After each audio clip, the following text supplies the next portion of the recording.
hukum. Seperti apa sih sebenarnya? Ya, sebenarnya kalau kita perhatikan drama ini nggak selesai-selesai ya. Seharusnya harus diambil salah satu kebijakannya, artinya perdamaian. Kalau kita bicara masalah hukum itu kan hak asuh antar perwalian itu berbeda, gitu kan ya. Nah, kita sendiri tahu bahwa hak perwalian sedang berlangsung di pengadilannya, sedang ada gugatan. Nah, menurut saya hak asuh itu sebenarnya bisa dilakukan bersama sesuai menurut undang-undang kan gitu ya. Jadi hak asuh itu adalah siapapun orangnya, pemohon yang memang pertama mempunyai sikap yang sikapnya akhirnya bisa melindungi baik jasmani dan rohaninya si anak tersebut ya. Yang kedua, dia mampu dalam segi finansial, ketiga memang mempunyai rasa kasih yang benar.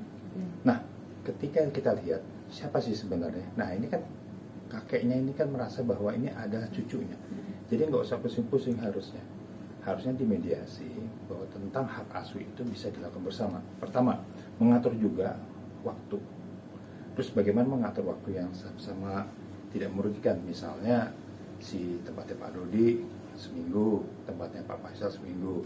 Lalu juga harus sama-sama tahu bagaimana mendidik dan memelihara anak yang di bawah umur nggak gampang.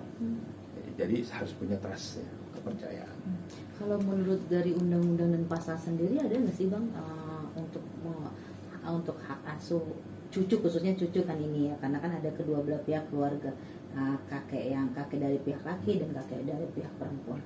Benar-benar di undang-undang itu diatur seperti apa Bang? Iya, sebenarnya di kompilasi hukum Islam itu diatur ya, namanya hadonah, merawat, gitu, memelihara, gitu kan ya. Bahasa Islam itu hadonah. Gitu.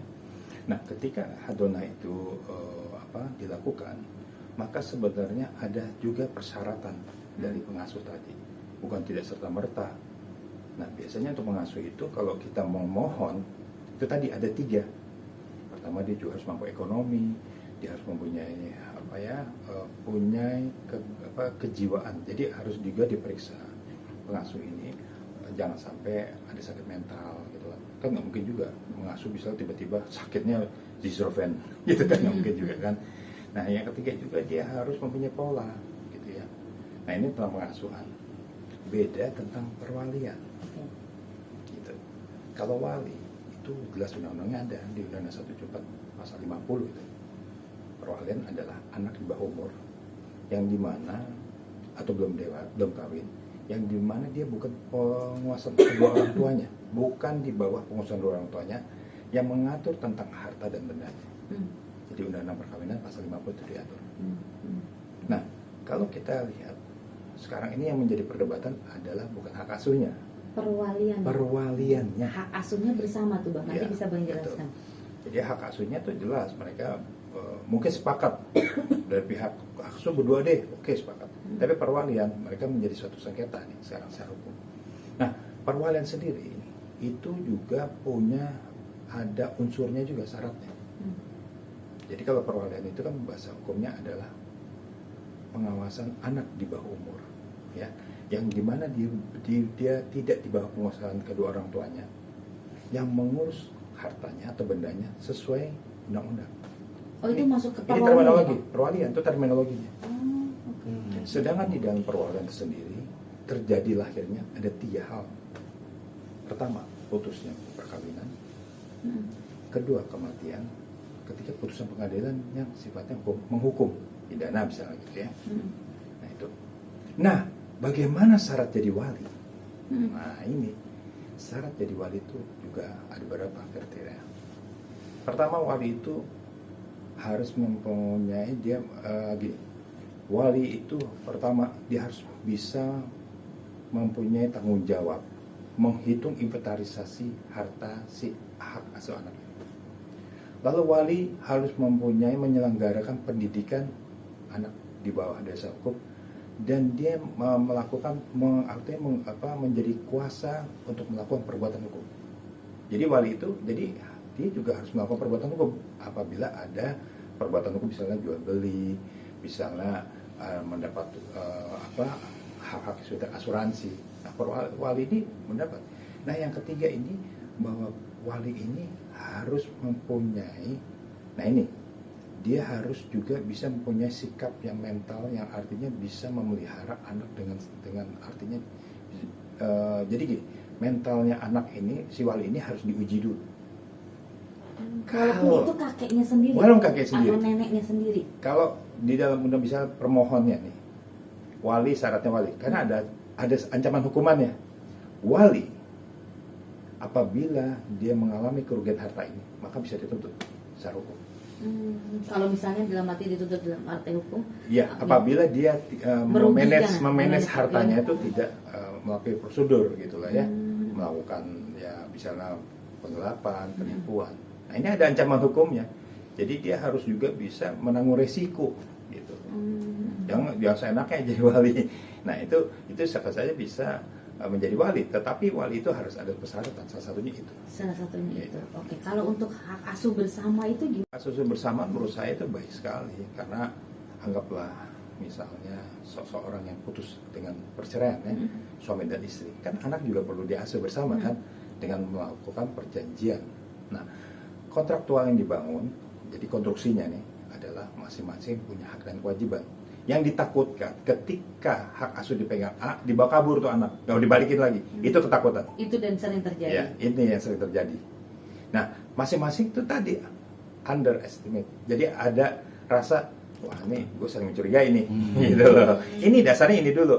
Nah, sebagai seorang pengacara masing-masing, menurut saya itu bisa memediasikan, lalu membuat kontraktual yang sifatnya tadi boleh dibuat di notaril atau di bawah apa, dua tangan, atau mau legalisasi dan apapun, yang dimana juga ada sanksinya juga.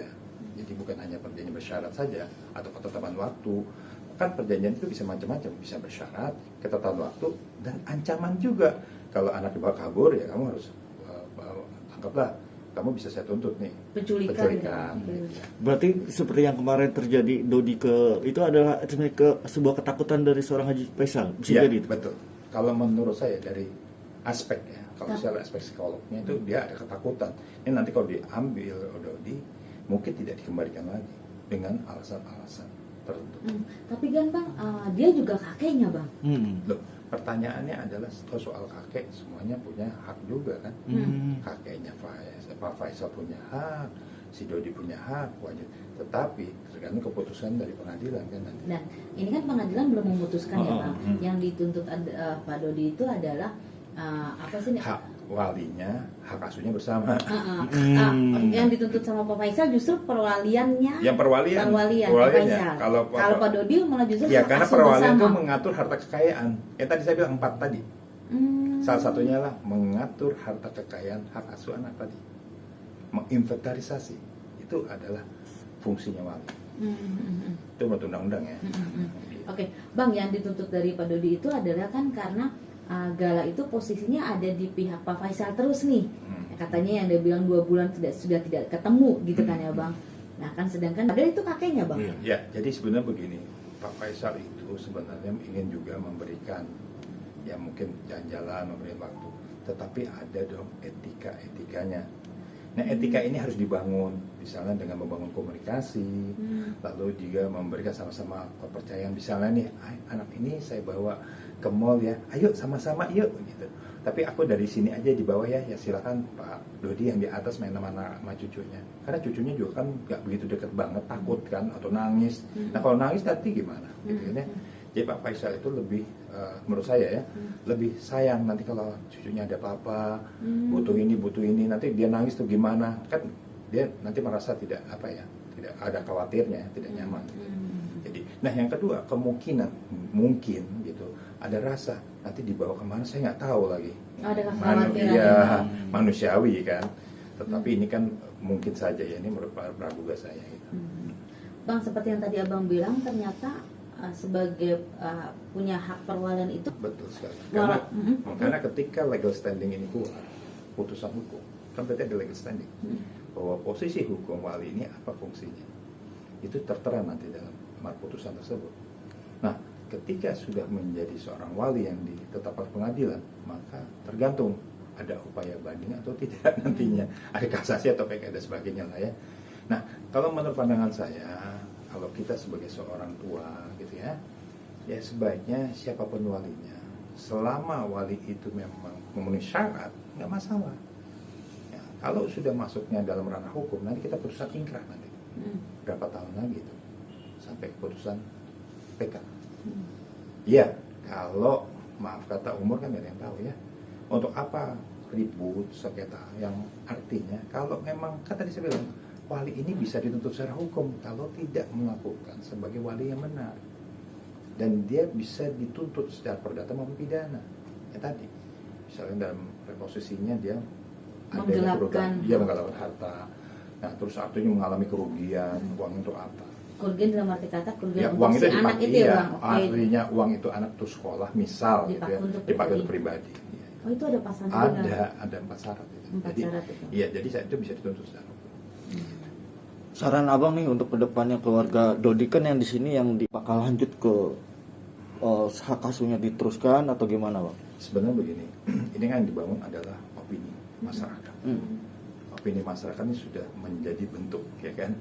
Nah, bagaimana opini masyarakat sekarang ini kita bentuk juga dengan perdamaian bersama-sama. Contoh, tidak melakukan misal anarkis secara psikologi.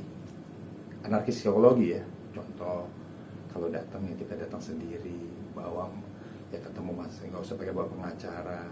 Kalau mau bawa pengacara, pasti orang udah berpikir ada apa nih, gitu ya. Walaupun saya seorang avokat ya, saya kan juga gitu. Kalau menyelesaikan, silakan Anda dulu, klien kita dulu. Nah, ketika tidak bisa ketemu, barulah avokat ini mewakili, gitu kan. Nah, masing-masing ajak makan bersama, lalu kita ngomongin bersama untuk kepentingan cucunya tadi. Jangan ini menjadi salah satu ranah untuk seakan-akan adanya apa semacam kayak mengambil kayak kejuaraan supaya juara nih nanti, kan nggak lucu juga anak dibuat begitu. Jadi menurut pandangan saya, mari kita ajak bangun komunikasi sama-sama, lalu berpikir untuk masa depan cucu ini, dan sama-sama kita saling oke, kalau ada uang mari kita sama-sama kita manage. Siapapun juga yang mendapat perwalian itu, kalau bapak yang dapat perwali Pak Dodi, kita sama boleh ya, kita sama manage, oh boleh, atau Pak Faisal, silakan kita manage sama-sama. Karena ini juga untuk anak, misalnya sama-sama terbuka untuk kepentingan ini, duit taruh deposito, selesai. Kecuali ada di balik itu, saya nggak tahu ya. Bang, banyak banget orang-orang yang membela mati-matian gitu kan, dari sisi sana gitu kan.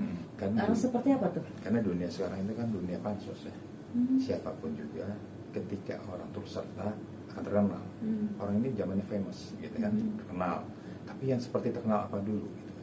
Nah, sebaiknya orang-orang yang tidak punya kepentingan itu semua nggak usah perlu ikut campur. Seakan-akan dia dekat, seakan-akan tahu, memberikan masukan tanpa media lebih baik. Karena itu juga salah satu, kalau menurut agama Islam, itu memberikan satu pahala yang besar untuk berdamai gitu. Jadi nggak perlu kita ngomong juga sesuatu sifatnya praduga, tak bersalah, memberi panis gitu kan, memberi hukuman gitu, wah lu gini lu salah gitu, jangan.